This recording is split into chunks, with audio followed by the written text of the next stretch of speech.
Operation devil hunt এর তৃতীয় দিনের অভিযানে শুধু গাজীপুর থেকেই আরও ৮১ জনকে আটক করেছে পুলিশ। ৮ ফেব্রুয়ারি থেকে শুরু হওয়া এই বিশেষ অভিযানে ১১ ফেব্রুয়ারি পর্যন্ত শুধু গাজীপুরেই আটক হয়েছে ২৪৬ জন। পুলিশ জানিয়েছে, গাজীপুর মহানগরীর ৮ থানায় ৬৯ জনকে আটক করেছে গাজীপুর মেট্রোপলিটন পুলিশ। অপরদিকে গাজীপুর জেলার ৫টি থানায় আটক হয়েছেন ১২ জন। তাদের বিরুদ্ধে আইনগত ব্যবস্থা প্রক্রিয়াধীন বলে জানিয়েছেন পুলিশ।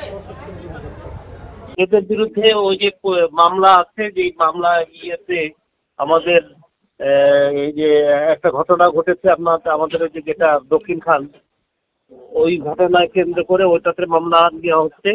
তারপরে অন্য অন্য থানায়, যাদের থানাতে এই নাশকতাকারী মানে সুস্পষ্ট যাদের আছে, তাদেরকে সংশ্লিষ্ট থানাতে মামলা নেওয়া হচ্ছে।